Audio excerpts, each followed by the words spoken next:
All right. So, hey, 7th graders. So today we are going to start on Punnett Squares. So before we get to Punnett Squares, this is what we did in class, and this was just a activity that we did. So I'm not requiring you to do it, but I'm going to kind of walk you through it. So what we did is right here it says the background. A set of instructions called DNA makes a recipe for traits in an organism. The information in a DNA strand is grouped into small segments. Each segment is made of an even smaller unit, like recipes are made of words and words are made of letters. The differences in the DNA alphabet are what makes the differences in the trait. So just like different sequences of letter makes different words and a different recipe. Okay. So essentially what we're doing here today is we're making a dog. Okay. So we're looking through the dog DNA and in the different sequences that these letters come by. Okay, and so let's take a look at this. Let me go to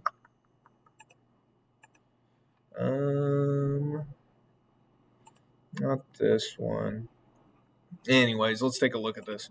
So our first, how we're going to make this dog here is first we look at the body shape, then we look at the head shape, and then we look at the ears, okay?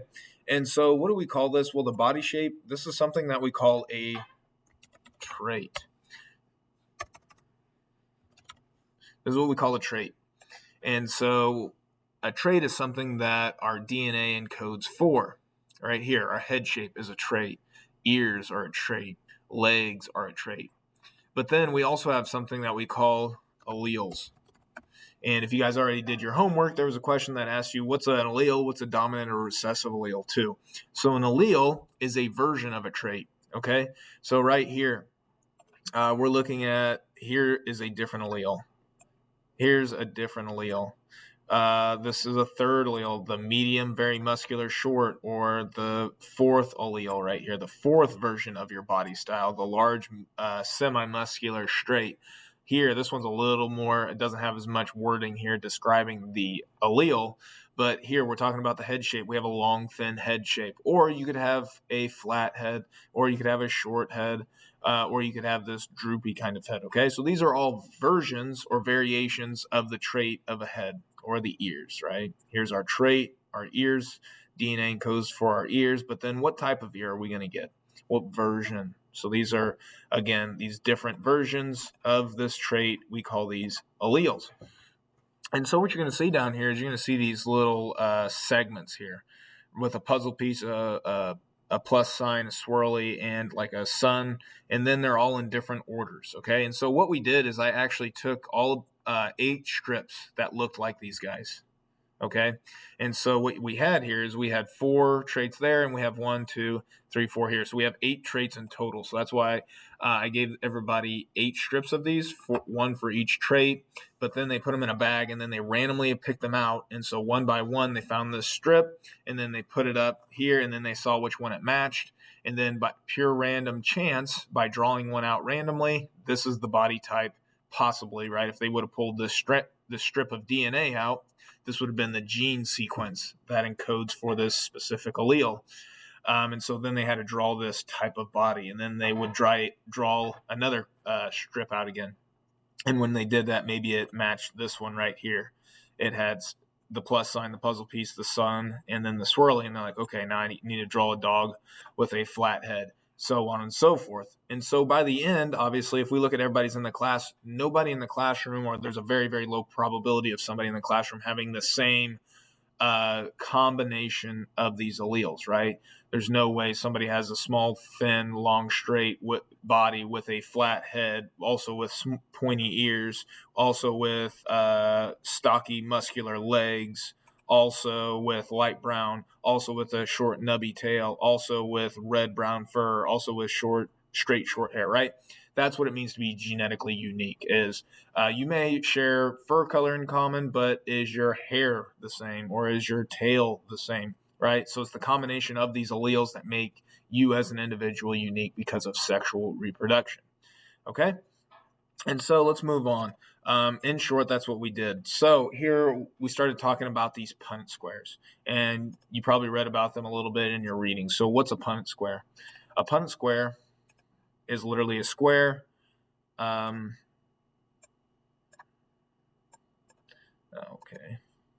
I I can't do this. Give me 1 second here, guys. Sorry. All right, so I'm going to show you guys what a Punnett square is. So this is a Punnett square. Pretty simple, pretty straightforward. And so up here I say we're going to tie this in with the alleles for the dogs here. Have the students write this in your notebook. So this is a good idea to have in your notebook. So what I'm going to start off with is we're going to start talking about probability. Okay. So what is probability? Probability is predicting if something will happen. I mean, that's very, very, very basic, right? And so let's take our easiest example. What's the probability if I have a coin in my hand?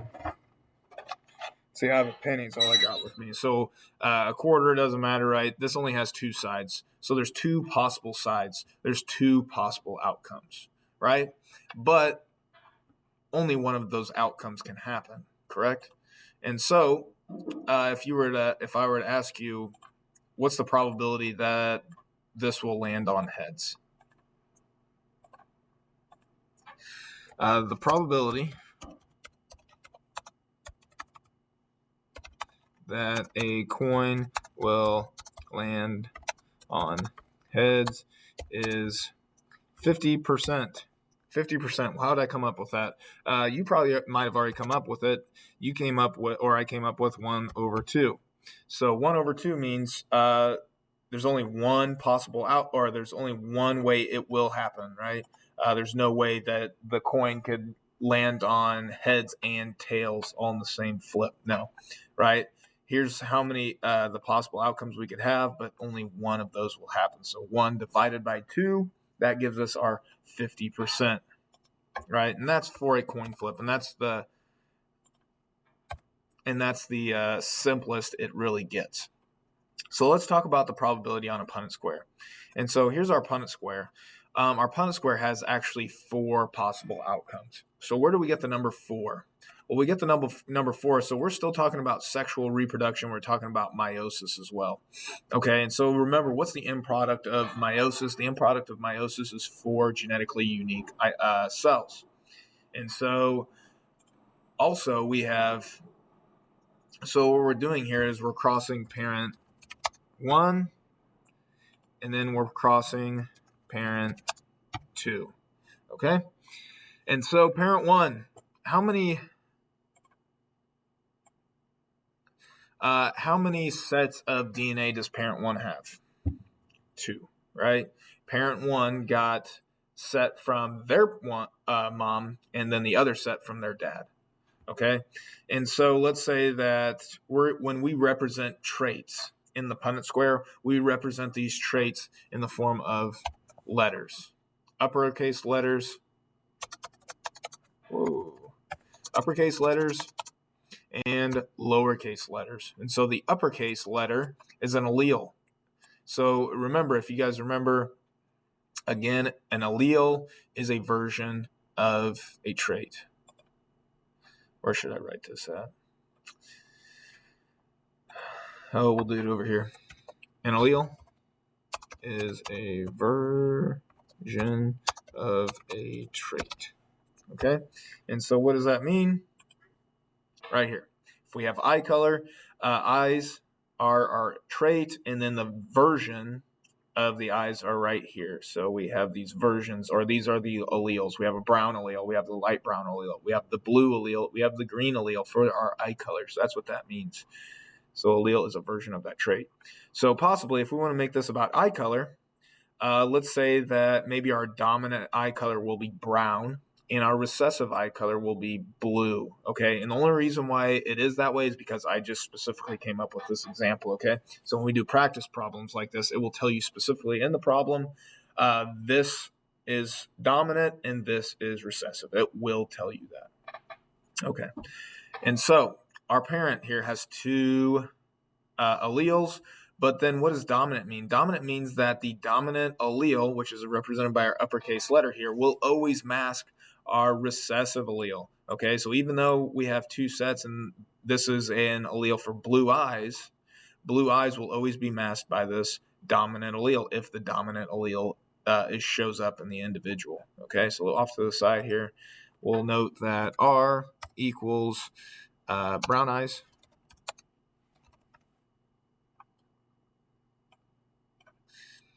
And then we know our recessive allele, our little r, represents blue eyes. Okay, so this is what we call a genotype. So a genotype is literally in the name gene. So these alleles are in our gene. So can we physically see this? Can we see this in somebody? No, we can't see this with our eyeballs. Okay, so we call this the genotype. The genotype is really the combination of alleles. So combination of dominant, a combination of recessive. Boom. Okay, so then a phenotype is this right here, brown eyes, blue eyes. Phenotype means physical. So anytime you hear phenotype, physical, genotype is literally in your genes, in your DNA. So then now we need to give this guy, and like I said, I'm just making up these examples as I go along.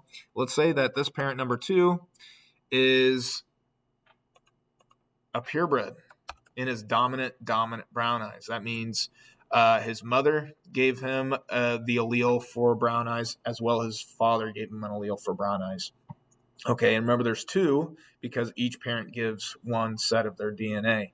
And there's 4 of these because each parent makes 4 different gametes, right? The female makes 4 egg cells and the male makes 4 sperm cells during the meiosis process. So that's where we're getting this at. And so now what we're looking at is the probability of what our offspring will look like out of this.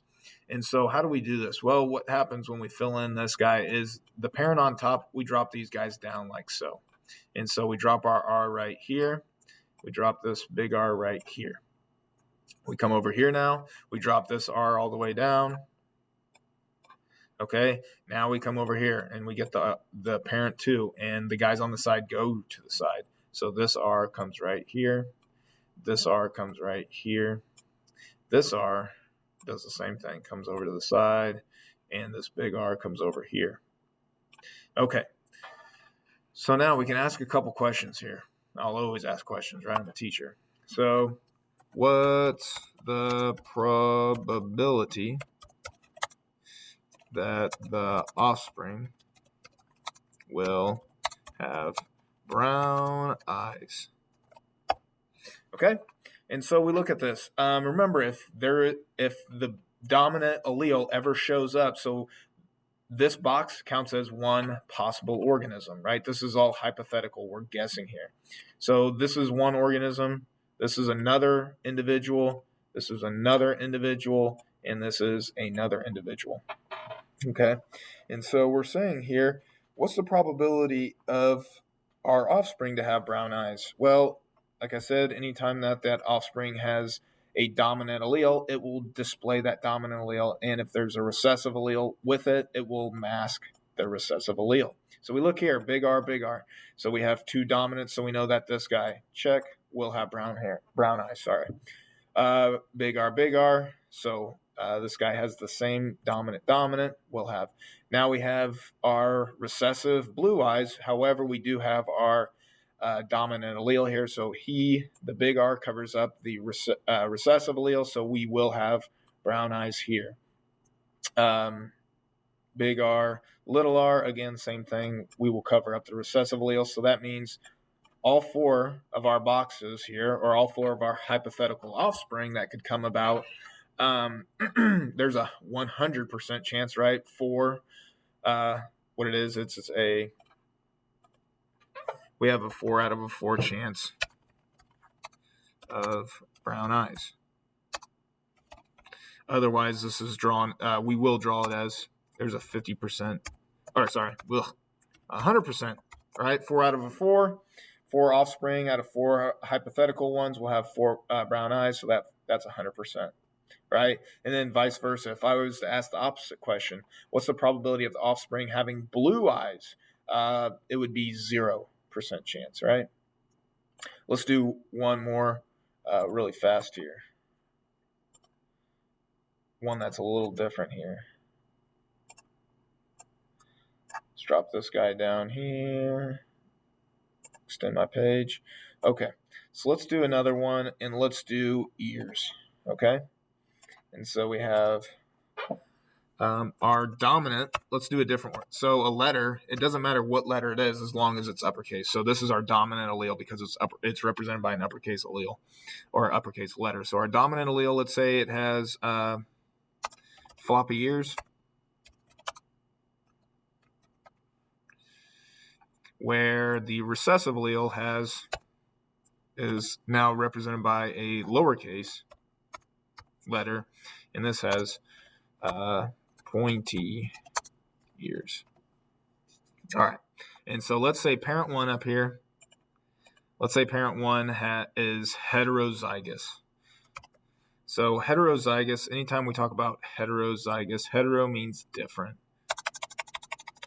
So different meaning they have different alleles. So I have a dominant allele as well as a recessive allele. I'm going to also put a heterozygous parent over here as well. So big B, little b. Okay, so now we're going to go ahead and cross these guys, and we're going to do the same thing. So these guys go down. So I fill in my B here. Big B goes here. Other big B goes down below. Little b drops down. Little b again drops down. Now we go to the side. Parent, this B comes here. This B comes over here. This little b comes here. This little b comes over here. So now we have a lot different looking probabilities than we did above. So now we can ask, like I said, I can ask a handful of questions here. What's the probability? They all start out, what's the probability of ...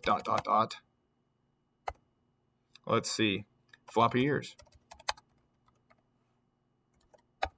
What about pointy ears? Okay. And so what's our probability of having floppy ears? Okay, let's see. Well, floppy ears, these guys are our dominant trait here, our dominant allele. So if we look here, let's start. So we have box 1, box 2, box 3, and box 4. Okay. So if we look here, we do have a dominant allele here. Our dominant allele, again, will always mask our recessive allele. So will this guy have floppy ears? Yes, he will. Dominant. Will this guy have floppy ears? Yeah, he'll display that dominant allele.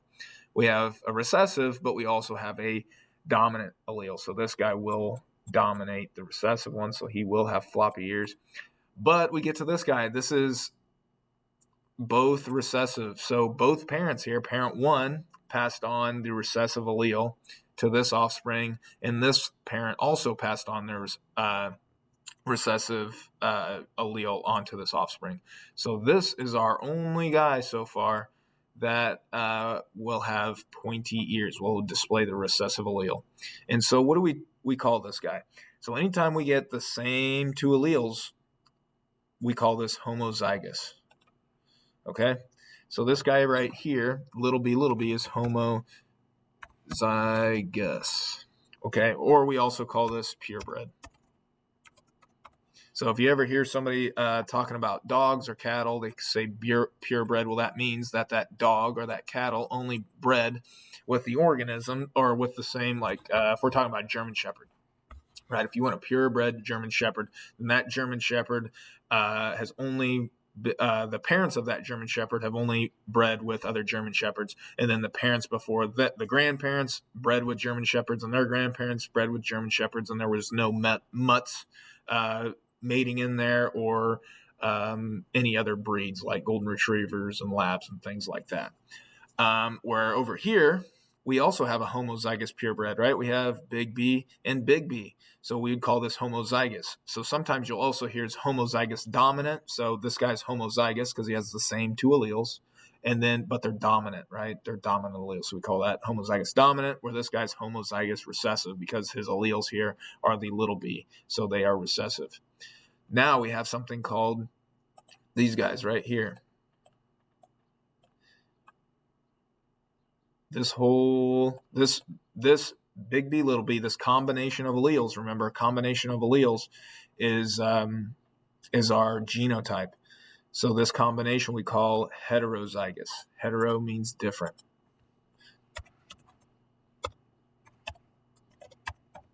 So this is heterozygous, or you might call this a hybrid. Okay, you might hear about this in corn crops and things like this. You hear about hybrid crops, and so they mix other things in there.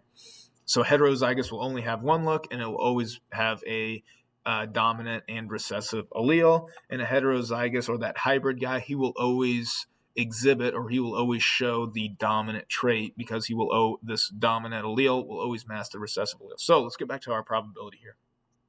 So what's the probability of floppy ears? Well, again, he will have floppy ears, he will, and he will. So that gives us a what? That gives us a 3 out of 4. 3 out of 4. And percentage-wise, we call that 75%, right? Pointy ears now. We have this guy. He's the only one that will have pointy ears, so that's 1 out of 4, right? And we know this as, and percentage-wise, we know this as 25%. Okay? So now, you guys know how to fill out these Punnett squares. And so what you're going to do is you're going to fill out this Punnett square. You have to read up top here. So one of the traits of pea plants that Mendel observed was the seed shape. So here's the trait we are looking at. So now we're looking at the alleles, or the versions of seed shapes. So the seeds were either round or wrinkled. So there's our 2 alleles. One's going to be round, the other one's going to be wrinkled. Mendel observed that the round seed shape, big R, is dominates over wrinkled shape. So we know that round seeds are dominant and wrinkled are recessive. Okay, so you're going to cross this guy again. Look at this. This guy's heterozygous, right? He has big R, little r. This parent is also a hybrid, or heterozygous, big R, little r. Now, this dominant allele will always mask the recessive allele. This dominant allele will always mask this recessive allele. So if we look here, it says the round seed shape will dominate. So that means that this individual seed, this pea plant here, has round seeds. This guy will also have round seeds. Okay, so make sure you cross this, and you have to cross this guy correctly, because the next couple questions are over this Punnett square. These ones down here, you'll have to look through your reading to find some of these, especially this last one, number 10. But if you notice, big R, little r, big R, little r, if we take a look, big B, little b, big B, little b. So it looks exactly the same as what the problem that we just did here. So now you just have to answer questions 1 through 7 correctly over this. So you know how to fill this out correctly. Now just answer the questions correctly. All right. Let me know if you have any problems. This is due Tuesday.